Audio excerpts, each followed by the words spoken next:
हाँ दोस्तों, मैं राजनारायण यादव आपके यूट्यूब चैनल अभिनव कोचिंग सेंटर में आपका स्वागत और अभिनंदन करता हूँ। पिछली कक्षाओं में हम लोग वर्णमाला के भाग पढ़ चुके थे। आज हम लोग पढ़ेंगे वर्णमाला के भाग में स्वर।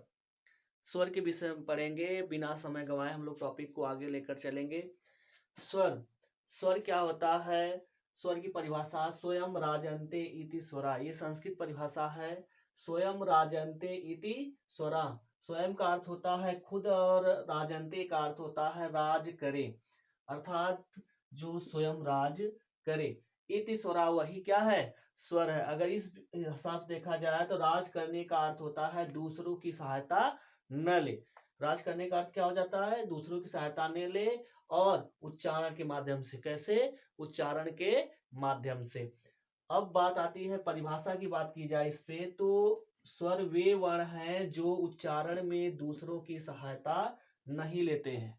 अर्थात कह सकते हैं स्वर वे वर्ण हैं जो उच्चारण में दूसरे वर्ण व्यंजन की सहायता नहीं लेते हैं। अर्थात स्वर वे वर्ण हैं जो दूसरों की सहायता नहीं लेते हैं, अर्थात व्यंजन वर्ण की सहायता नहीं लेते। पूर्ण रूप से क्या होते हैं? स्वतंत्र होते हैं।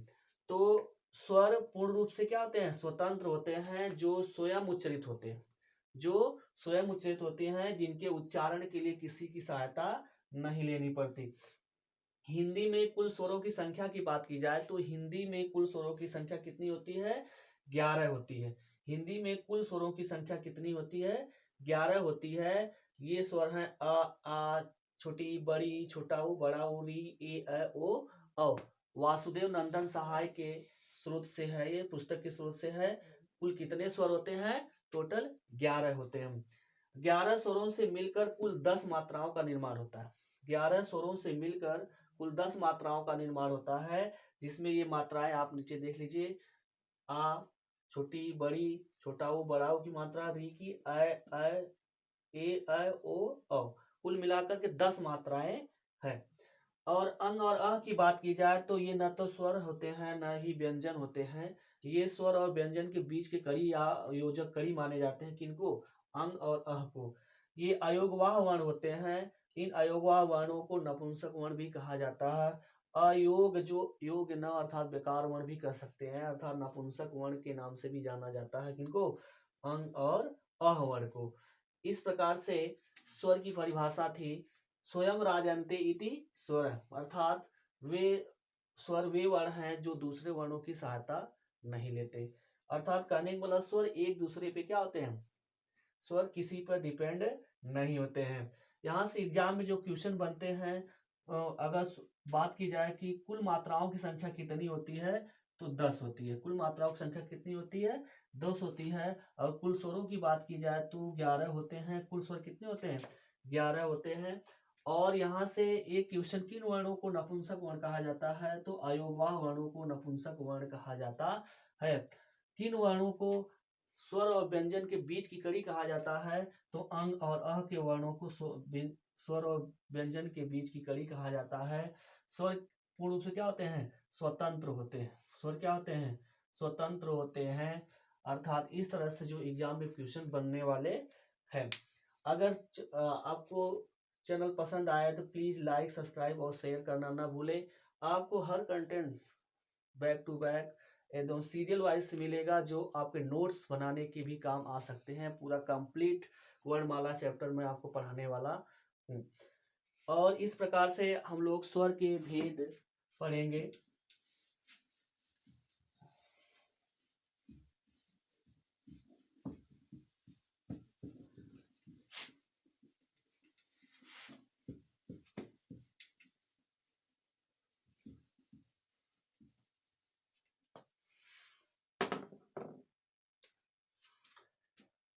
अब हम लोग पढ़ेंगे स्वर के भेद के बारे में। तो विभिन्न दृष्टियों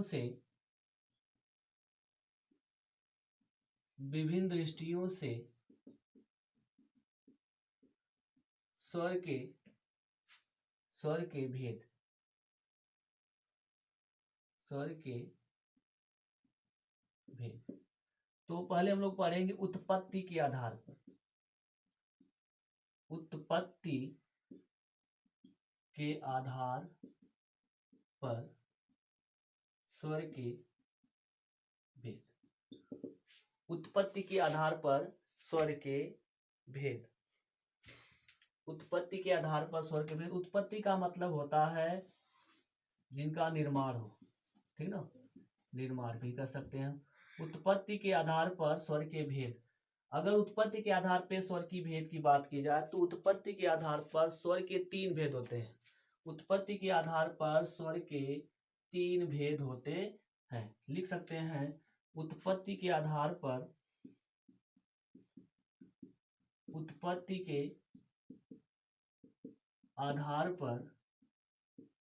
स्वर के 3 भेद होते हैं। तो पहला उसमें है मूल स्वर,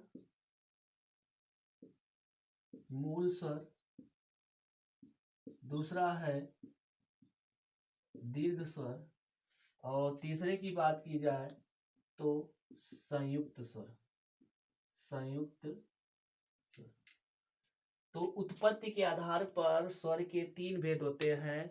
उत्पत्ति के आधार पर स्वर के 3 भेद होते हैं, मूल स्वर, दीर्घ स्वर और संयुक्त स्वर। मूल स्वर, दीर्घ स्वर और संयुक्त स्वर। तो मूल स्वर क्या होता है? मूल स्वर की बात की जाए, मूल स्वर क्या होते हैं? वे स्वर जो स्वयं उत्पन्न होते हैं, वे स्वर जो स्वयं उत्पन्न होते हैं और इनकी सहायता से दूसरे स्वर बनाए जाते हैं।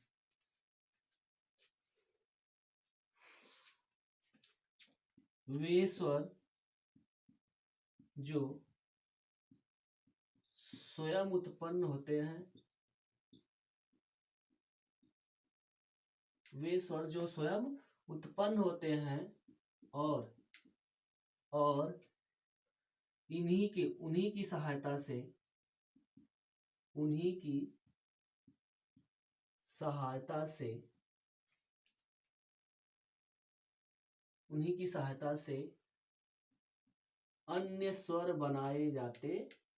स्वर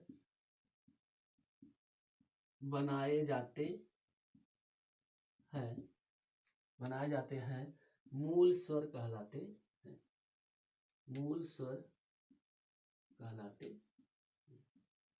ठीक ना।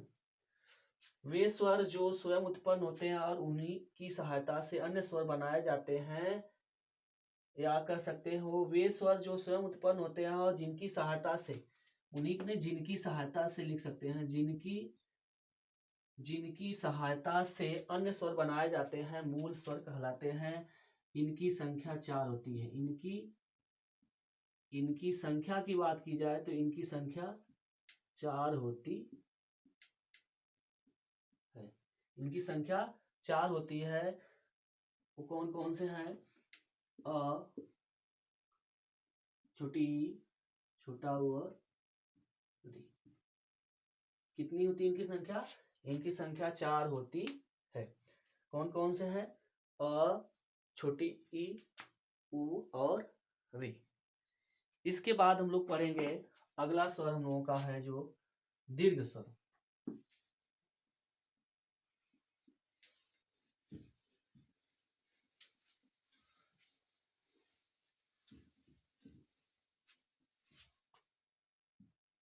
अगला स्वर है दीर्घ स्वर। वे स्वर, परिभाषा अगर बात करें, दीर्घ माने होता है क्या? बड़ा। अगर वे स्वर जो 2 मूल स्वरों से मिलकर बने होते हैं, दीर्घ स्वर कहलाते हैं।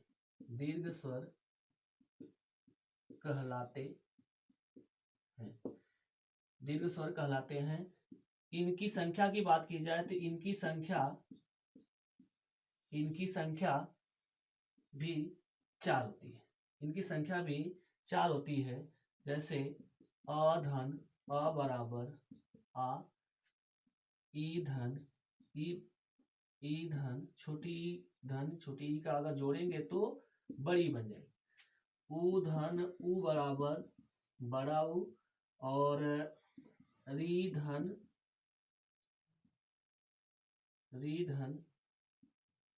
री बराबर बड़ी, नहीं, इसको नहीं रखा जाता। तो इस प्रकार अगर इनको नहीं रखा जाएगा तो री धन एक बार इन री को रखा जाएगा, री धन बराबर बड़ी री।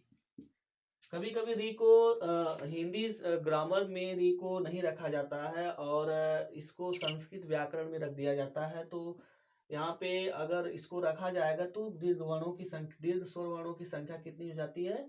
4 हो जाती है।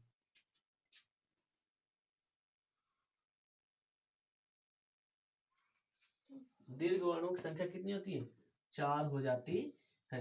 अब इसके बाद का टॉपिक हम लोग नेक्स्ट डे पढ़ेंगे। और इस प्रकार आपको ये चैनल का पसंद आए तो लाइक, सब्सक्राइब और शेयर करना ना भूले।